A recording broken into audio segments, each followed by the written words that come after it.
8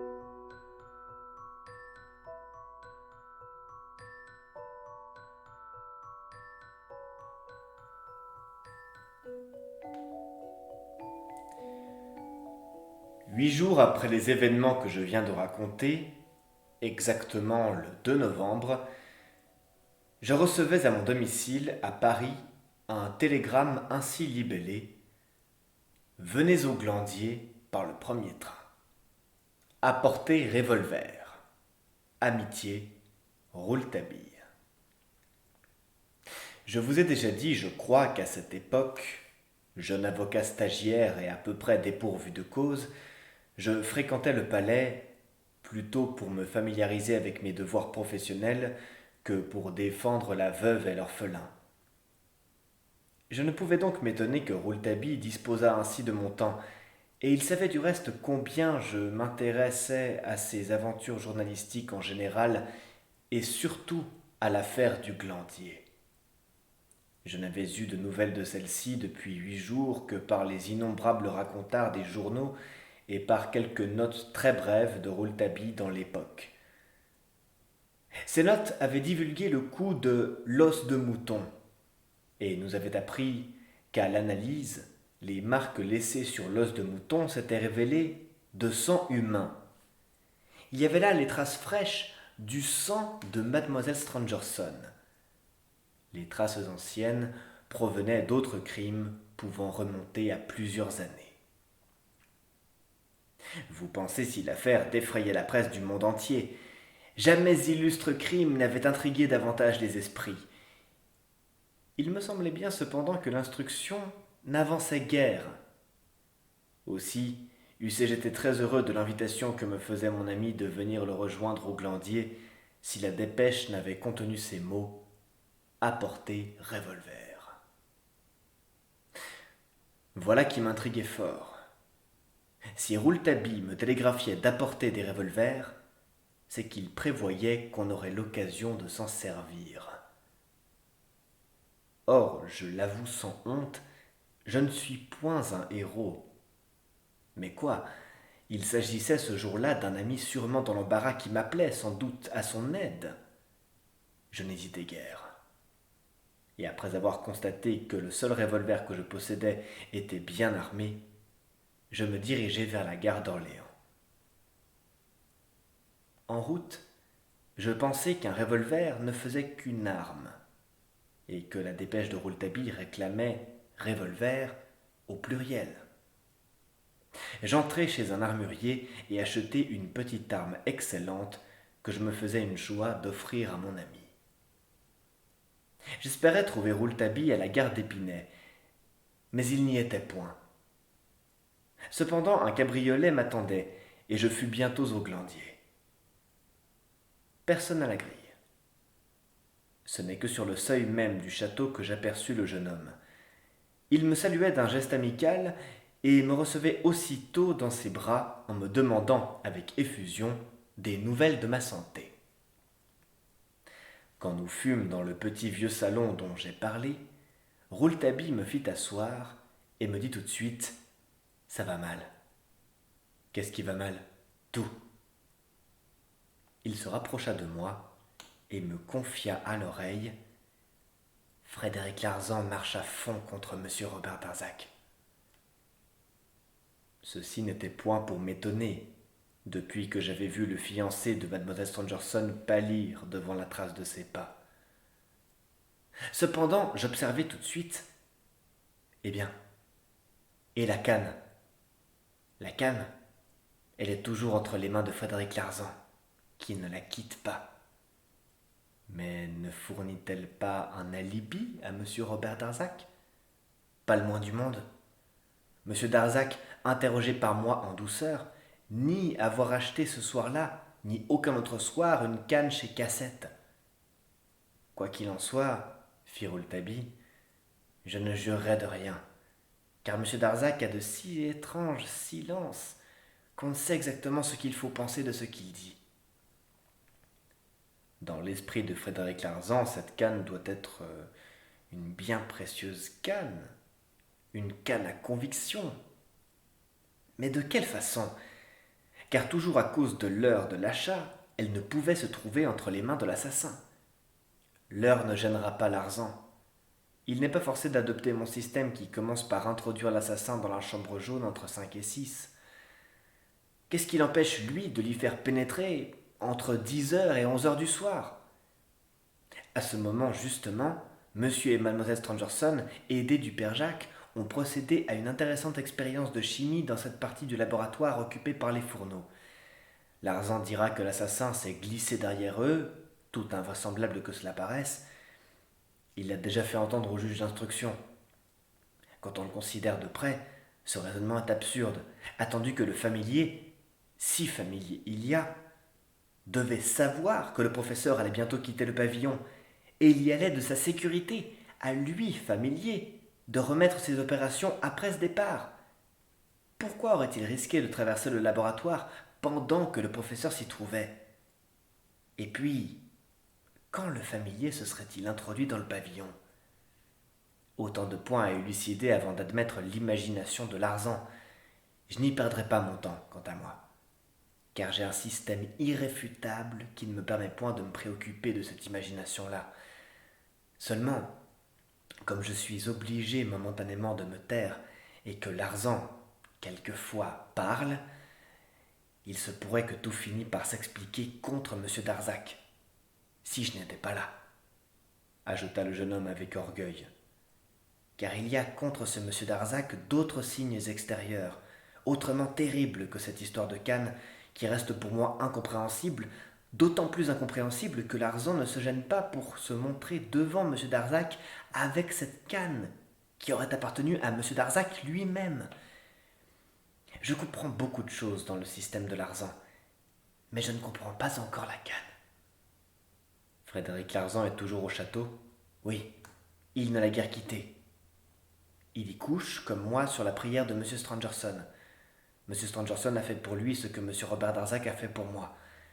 Accusé par Frédéric Larsan de connaître l'assassin et d'avoir permis sa fuite, M. Stangerson a tenu à faciliter à son accusateur tous les moyens d'arriver à la découverte de la vérité. Ainsi M. Robert Darzac agit-il envers moi. Mais vous êtes, vous, persuadé de l'innocence de M. Robert Darzac? J'ai cru un instant à la possibilité de sa culpabilité. Ce fut à l'heure même où nous arrivions ici pour la première fois. Le moment est venu de vous raconter ce qui s'est passé entre M. Robert Darzac et moi. Ici, Rouletabille s'interrompit et me demanda si j'avais apporté les armes. Je lui montrai les 2 revolvers. Il les examina, dit « C'est parfait » et me les rendit. « En aurons-nous besoin ?» demandai-je. « Sans doute ce soir. Nous passons la nuit ici. Cela ne vous ennuie pas ?» Au contraire, fis-je avec une grimace qui entraîna le rire de Rouletabille. Allons, allons, reprit-il, ce n'est pas le moment de rire. Parlons sérieusement. Vous vous rappelez cette phrase qui a été le Sésame ouvre-toi de ce château plein de mystères? Oui, fis-je, parfaitement. Le presbytère n'a rien perdu de son charme, ni le jardin de son éclat. C'est encore cette phrase-là à moitié roussie que vous avez retrouvée sur un papier dans les charbons du laboratoire. Oui, et en bas de ce papier, la flamme avait respecté cette date, 23 octobre. Souvenez-vous de cette date qui est très importante. Je vais vous dire maintenant ce qu'il en est de cette phrase saugrenue. Je ne sais si vous savez que l'avant-veille du crime, c'est-à-dire le 23, Monsieur et Mademoiselle Stangerson sont allés à une réception à l'Élysée. Ils ont même assisté au dîner, je crois bien. Toujours est-il qu'ils sont restés à la réception, puisque je les y ai vus. J'y étais, moi, par devoir professionnel. Je devais interviewer un de ces savants de l'Académie de Philadelphie que l'on fêtait ce jour-là. Jusqu'à ce jour, je n'avais jamais vu ni monsieur ni mademoiselle Stangerson. J'étais assis dans le salon qui précède le salon des ambassadeurs, et là d'avoir été bousculé par tant de nobles personnages, je me laissais aller à une vague rêverie quand je sentis passer le parfum de la dame en noir. Vous me demanderez, qu'est-ce que le parfum de la dame en noir? Qu'il vous suffise de savoir que c'est un parfum que j'ai beaucoup aimé, parce qu'il était celui d'une dame, toujours habillée de noir, qui m'a marqué quelque maternelle bonté dans ma première jeunesse. La dame qui, ce jour-là, était discrètement imprégnée du parfum de la dame en noir, était habillée de blanc. Elle était merveilleusement belle.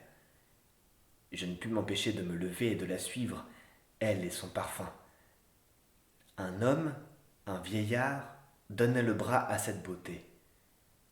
Chacun se détournait sur leur passage, et j'entendis que l'on murmurait « C'est le professeur Stangerson et sa fille ». C'est ainsi que j'appris qui je suivais. Ils rencontrèrent M. Robert Darzac, que je connaissais de vue. Le professeur Stangerson, abordé par l'un des savants américains, Arthur William Rance, s'assit dans un fauteuil de la grande galerie et M. Robert Darzac entraîna Mlle Stangerson dans les serres. Je suivais toujours. Il faisait ce soir-là un temps très doux. Les portes sur le jardin étaient ouvertes. Mlle Stangerson jeta un fichu léger sur ses épaules, et je vis bien que c'était elle qui priait M. Darzac de pénétrer avec elle dans la quasi-solitude du jardin. Je suivis encore, intéressé par l'agitation que marquait alors M. Robert Darzac. Il se glissait maintenant à pas lents le long du mur qui longe l'avenue Marigny. Je pris par l'allée centrale, je marchais parallèlement à mes deux personnages, et puis je coupai à travers la pelouse pour les croiser. La nuit était obscure, l'herbe étouffait mes pas.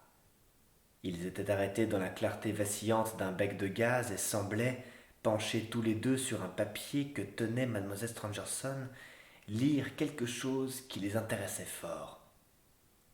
Je m'arrêtai, moi aussi. J'étais entouré d'ombre et de silence. Ils ne m'aperçurent point, et j'entendis distinctement Mlle Stangerson qui répétait, en repliant le papier, « Le presbytère n'a rien perdu de son charme, ni le jardin de son éclat. » Et ce fut dit sur un ton à la fois si railleur et si désespéré, et fut suivi d'un éclat de rire si nerveux, que je crois bien que cette phrase me restera toujours dans l'oreille. Mais une autre phrase encore fut prononcée, celle-ci par M. Robert Darzac. « Me faudra-t-il donc pour vous avoir commettre un crime ?» M. Robert Darzac était dans une agitation extraordinaire. Il prit la main de Mlle Stangerson, la porta longuement à ses lèvres, et je pensai, au mouvement de ses épaules, qu'il pleurait. Puis, ils s'éloignèrent. Quand j'arrivai dans la grande galerie, continua Rouletabille, je ne vis plus M. Robert Darzac, et je ne devais plus le revoir qu'au Glandier, après le crime. Mais j'aperçus Mlle Stangerson, M. Stangerson et les délégués de Philadelphie. Mademoiselle Stangerson était près d'Arthur Rance. Celui-ci lui parlait avec animation, et les yeux de l'Américain, pendant cette conversation, brillaient d'un singulier éclat. Je crois bien que Mlle Stangerson n'écoutait même pas ce que lui disait Arthur Rance, et son visage exprimait une indifférence parfaite. Arthur William Rance est un homme sanguin, au visage coupe rosée. Il doit aimer le gin. Quand monsieur et mademoiselle Stangerson furent partis, il se dirigea vers le buffet et ne le quitta plus. Je l'y rejoignis et lui rendis quelques services dans cette cohue. Il me remercia et m'apprit qu'il repartait pour l'Amérique 3 jours plus tard, c'est-à-dire le 26, le lendemain du crime. Je lui parlai de Philadelphie. Il me dit qu'il habitait cette ville depuis 25 ans et que c'est là qu'il avait connu l'illustre professeur Stangerson et sa fille. Là-dessus, il reprit du champagne et je crus qu'il ne s'arrêterait jamais de boire. Je le quittai quand il fut à peu près ivre. Telle a été ma soirée, mon cher ami.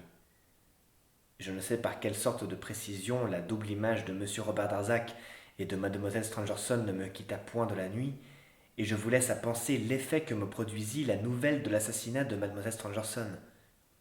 Comment ne pas me souvenir de ces mots ? Me faudra-t-il, pour vous avoir, commettre un crime ? Ce n'est cependant point cette phrase que je dis à M. Robert Darzac quand nous le rencontrâmes au Glandier. celle où il est question du presbytère et du jardin éclatant que mademoiselle Stangerson semblait avoir lu sur le papier qu'elle tenait à la main, suffit pour nous faire ouvrir toutes grandes les portes du château. Croyais-je à ce moment-là que M. Robert Darzac était l'assassin? Non, non, je ne pense pas l'avoir tout à fait cru. À ce moment-là, je ne pensais sérieusement rien. J'étais si peu documenté, mais j'avais besoin qu'il me prouvât tout de suite qu'il n'était pas blessé à la main. Quand nous fûmes seuls, tous les deux, je lui contai ce que le hasard m'avait fait surprendre de sa conversation dans les jardins de l'Élysée avec mademoiselle Stangerson, et quand je lui eus dit que j'avais entendu ces mots « Me faudra-t-il pour vous avoir commettre un crime ?» il fut tout à fait troublé, mais beaucoup moins certainement qu'il ne l'avait été par la phrase du presbytère. Ce qui le jeta dans une véritable consternation, ce fut d'apprendre de ma bouche que le jour où il allait se rencontrer à l'Élysée avec mademoiselle Stangerson, celle-ci était allée, dans l'après-midi, au bureau de poste 40, chercher une lettre qui était peut-être celle qu'ils avaient lue tous les deux dans les jardins de l'Élysée et qui se terminait par ces mots « Le presbytère n'a rien perdu de son charme, ni le jardin de son éclat ». Cette hypothèse me fut confirmée, du reste, depuis, par la découverte que je fis, vous vous en souvenez, dans les charbons du laboratoire, d'un morceau de cette lettre qui portait la date du 23 octobre. La lettre avait été écrite et retirée du bureau le même jour. Il ne fait point de doute qu'en rentrant de l'Élysée, la nuit même, mademoiselle Stangerson a voulu brûler ce papier compromettant. C'est en vain que M. Robert Darzac nia que cette lettre eût un rapport quelconque avec le crime. Je lui dis que, dans une affaire aussi mystérieuse, il n'avait pas le droit de cacher à la justice l'incident de la lettre, que j'étais persuadé, moi, que celle-ci avait une importance considérable, que le ton désespéré avec lequel mademoiselle Stangerson avait prononcé cette phrase fatidique, que ses pleurs à lui, Robert Darzac, et que cette menace d'un crime qu'il avait proféré à la suite de la lecture de la lettre ne me permettaient pas d'en douter. Robert Darzac était de plus en plus agité. Je résolus de profiter de mon avantage. « Vous deviez vous marier, monsieur, » fis-je négligemment, sans plus regarder mon interlocuteur, et tout d'un coup ce mariage devient impossible à cause de l'auteur de cette lettre, puisque, aussitôt la lecture de la lettre, vous parlez d'un crime nécessaire pour avoir mademoiselle Stangerson. Il y a donc quelqu'un entre vous et mademoiselle Stangerson. Quelqu'un qui lui défend de se marier, quelqu'un qui la tue avant qu'elle ne se marie. Et je terminai ce petit discours par ces mots. Maintenant, monsieur, vous n'avez plus qu'à me confier le nom de l'assassin. J'avais dû, sans m'en douter, dire des choses formidables. Quand je relevai les yeux sur Robert Darzac, je vis un visage décomposé, un front en sueur, des yeux d'effroi. « Monsieur, me dit-il, je vais vous demander une chose qui va peut-être vous paraître insensée, mais en échange de quoi je donnerai ma vie. Il ne faut pas parler devant les magistrats de ce que vous avez vu et entendu dans les jardins de l'Élysée. Ni devant les magistrats, ni devant personne au monde. Je vous jure que je suis innocent, et je sais, et je sens que vous me croyez, mais j'aimerais mieux passer pour coupable que de voir les soupçons de la justice s'égarer sur cette phrase « Le presbytère n'a rien perdu de son charme, ni le jardin de son éclat ». Il faut que la justice ignore cette phrase.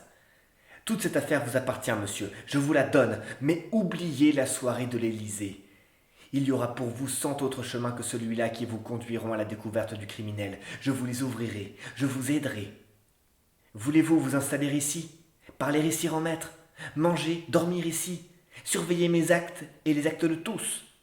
Vous serez au glandier comme si vous en étiez le maître, monsieur, mais oubliez la soirée de l'Élysée. Rouletabille ici s'arrêta pour souffler un peu. Je comprenais maintenant l'attitude inexplicable de M. Robert Darzac vis-à-vis de mon ami et la facilité avec laquelle celui-ci avait pu s'installer sur les lieux du crime. Tout ce que je venais d'apprendre ne pouvait qu'exciter ma curiosité. Je demandais à Rouletabille de la satisfaire encore. Que s'était-il passé au Glandier depuis 8 jours? Mon ami ne m'avait-il pas dit qu'il y avait maintenant contre M. Robert Darzac des signes extérieurs autrement terribles que celui de la canne trouvée par Larzan? Tout semble se tourner contre lui, me répondit mon ami, et la situation devient extrêmement grave. M. Robert Darzac semble ne s'en point préoccuper outre mesure. Il a tort. Mais rien ne l'intéresse que la santé de Mademoiselle Stangerson qui allait s'améliorant tous les jours quand est survenu un événement plus mystérieux encore que le mystère de la chambre jaune. Ça n'est pas possible, m'écriai-je. Et quel événement peut être plus mystérieux que le mystère de la chambre jaune? Revenons d'abord à M. Robert Darzac, fit Rouletabille en me calmant. Je vous disais que tout se tourne contre lui. Les pas élégants relevés par Frédéric Larzan paraissent bien être les pas du fiancé de Mademoiselle Stangerson.